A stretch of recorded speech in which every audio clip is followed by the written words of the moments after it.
Hello and welcome back to 911 Scales. In this review we're taking a look at the 1/18 scale Porsche Cayenne Turbo Coupé, and this specific model has a feature which is missing on most Porsche models. On this here you could actually open the doors. Isn't it just awesome to do this on a Porsche model car? For you who's tuned in for the very first time, thank you very much for checking out my channel. My name is Michael, and here at 911 Scales it's all about Porsche and their miniature twins like this one. If you're interested in stuff like this, make sure to hit the subscribe button down below. As usual with my reviews, first of all I'll give you my general thoughts about the car and the model car counterpart. Then we'll get the macro lens out and get up close onto the model in 4K resolution. And then in the end we'll also rate it in price, quality, details, rarity and significance. So this here is another of these coupe-ish Cayennes, a type of car I really do not like, even though it is kind of impressive in real life to drive.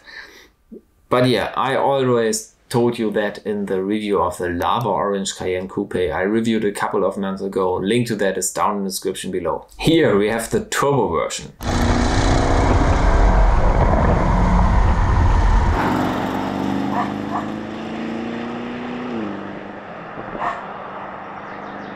Which gets a 550 HP 4-liter twin-turbo V8. And the great thing about this model is that you can actually see it here under the bonnet. Also, this model is spec'd in Mahagoni Metallic, a color it is actually for free on a Cayenne Turbo Coupé. And yeah, oh boy, it looks way better than I expected. Of this specific model you could choose between two versions. This here in Mahagoni with a black interior, and you could also choose a black one with a tan interior. And these are again made by Norev, which already proved in my old review that they are up to the job, and oh wow, they really did a great job on this one, which I will show you just in a second in detail. But Porsche made a few mistakes. The models are pretty much exactly the same as the closed versions, which cost 99 euros, but for these ones, Porsche wants way more money than that. They want 249 euros. Oof. That's a lot of money. Are you getting something else besides the opening parts? Yes, the models are limited to only 1,000 pieces, getting a display plate and a display case, which was something the other versions were missing. But yeah, 150 euros, that's still a lot of money, isn't it? So yeah, let's see if you're getting something else besides that. Let's get up close. Before we are opening up this monster of a model car, let us take a closer look at the exterior and especially this paint. The metallic flakes are super tiny, am I right? Even tinier than on some 143 models. Usually the flakes are always a bit too big, but here Norev, that's impressive stuff. Here at the front the model looks exactly the same as the cheap version, only difference is the different arrangement of the daytime running lights and the indicators, which are specific to the turbo. All turbo Porsches get double beam daytime running lights LEDs instead of the only one LED bar.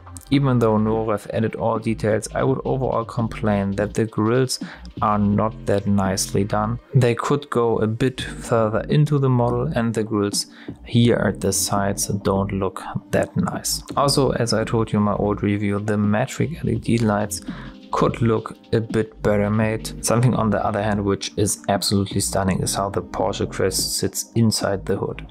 Here they actually made the effort, which I haven't seen on any other model car. Usually it's just a sticker on the hood, but here it really sits inside the hood like it is the case with the Porsche crest on the real cars. Just amazing, loving this. On the side we can admire some Porsche exclusive options like the door mirrors and the handles and the wheels. The wheels in particular, these are painted in two tones, silver and the body color Mahagoni Metallic. Details like these really lets me appreciate this model, because this is what it makes you take a closer look. It's just that little extra step they've took to make a true collector's model. Also they spec the newly coated brakes which do not produce brake dust. How you can spot that? This is the case because the brake calipers are painted in this crayon chalkish color, and also another detail which they kept from the cheaper version, the wheels actually still turn.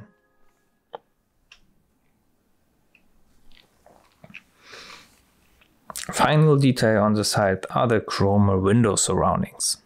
And then the rear, the bad part of the Cayenne Coupé in my opinion. I just don't like it. But it is nicely represented by Norev. The rear light assemblage looks great with the red stripe here, the Porsche writing in the middle and the silver parts as well.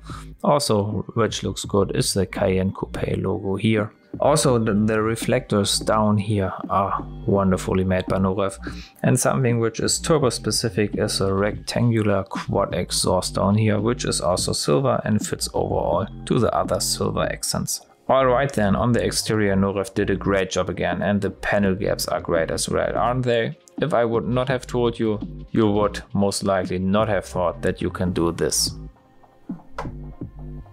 Opening the trunk feels so great, it really makes a huge difference to the model. You can see the silver load lip here with the actual lock here in the middle of it. And the tailgate itself also has all the details on the inside, like some reflectors for example. And then the part which surprises me the most, this thing actually has carpet installed, which is just awesome, and another little but complicated detail to do. Then let's open up the rear doors.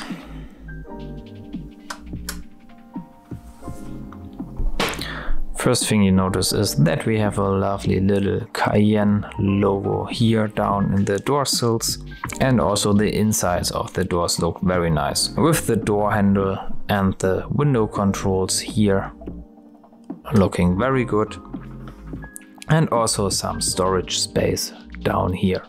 And the seats are all black and have no leather stitching, but they have a silver turbo logo in the headrest. Between the front seats you can see the optional display for the 4-zone climate control, which is turned off, but you can still see the 4 individual buttons. Also down here you can see more carpet, which is very nicely done and looks perfect. Then the driver's door. The controls are again all there. The window controls, the mirror controls, and also the memory controls for the seats. And also the door sill is a bit bigger, so here it reads Cayenne Turbo. Down here looking very good. A great detail is that you can actually see which seat option is equipped. In this case we have the top of the line 18-way adjustable seats. This steering wheel looks also great, and every single button on it is visible, and so are the instruments. But here I would say these don't look as sharp as the ones made by Spark. They think they are just missing some of the details, but still these are very nice. In the center we have again a black screen, which is alright and makes sense. It just looks like the car is turned off. The gear selector looks great and all the buttons are perfectly visible. Even the little scroll wheel for the volume is there and sits perfectly. But they also made a mistake. The only one on this model, I think. The drive mode selector on the steering wheel is missing, which is part of the sports chrono package, and you can see it further back in the back of the model. They are on top of the dashboard there. It's the sport chrono package watch, so there with that the model is equipped with the sport chrono package, but the drive mode selector is missing on the steering wheel. Otherwise this is really very minor critical point. Otherwise it is just a great model, and it is also a great interior. And even a little tiny detail they've added is aluminium pedals for the accelerator and the brake. I think it is a just very great model overall, especially here in the interior, which you would expect since this has opening doors, so you really want to look into it. And then finally the highlight in my opinion, opening up the hood and looking at the engine. There it is, the 4-liter 550 horsepower V8. This is again nicely done by Norev, and the only details which are missing here I think is the Porsche writing here and there. Otherwise every single detail is included. We have details like this plaque for the engine, then we have the reservoir for some fluids, and the box for some electronic stuff here. I think this is just wonderfully done, and it's so great to do this on a Porsche model, am I right? It truly is a great job again by Norev, and what is a bit of a pity is that you can't have the model this nicely exploded inside the display case. But yeah, otherwise the model, I would say they've done an exceptional job, and it is as good as a 1/18 scale models made by Spark, and it is just in a completely differently compared to the 1/18 scale Taycan Turbo as Mini Champs did. Link to that review is down in the description below. That one costs exactly the same and has therefore a huge problem with its price. This one here has also a bit of a problem with the price, but not because the model is bad. Oh no, this is very good. But the cheap versions for 99 euros surely are missing the opening parts and the display case, but they provide just a way better value for money. And this will unfortunately be also considered in our first point, price. I think with 250 euros, these are just a bit too expensive, giving it a 4 out of 10. Quality is great, I have nothing to complain about, 8 out of 10. Details are awesome, especially with the carpets Norev added, they raised the bar, giving it a 9 out of 10. Rarity, sure, these are limited to 1,000 pieces, but these will not sell out quickly, giving it a 7 out of 10. Significance is a bit hard to judge for the Cayenne Coupé, as I told you in my old review, giving it a 5 out of 10. And overall, the Cayenne Turbo Coupé gets a 33 out of 50 and puts it here on our scoreboard. And with that, it actually ranks very good for an SUV, sitting right below Porsche exclusive territory and 4 points above its cheaper version. And if you'd like to see a detailed scoreboard, it is as always down in the description below. So what do you think of this model? I think it just depends on your budget if you're really willing to spend that kind of money. Let me know what you think in the comments below. And with that, we are getting to the end of this video. Before I'm sending you to my high resolution pictures, which always look awesome in 4K resolution on the big screen, I would like to say thank you very much for tuning in again. Thank you very much for Porsche Leipzig for providing me this model for the review. And yeah, if you liked this video, make sure to hit the like button down below. And if you're not already a subscriber, also make sure to subscribe to my channel. Let's spread the passion for Porsche model cars together. That's it for now. Tune in next time when I explore the Porsche world in 911 scales. Thank you very much. Allah. Ciao.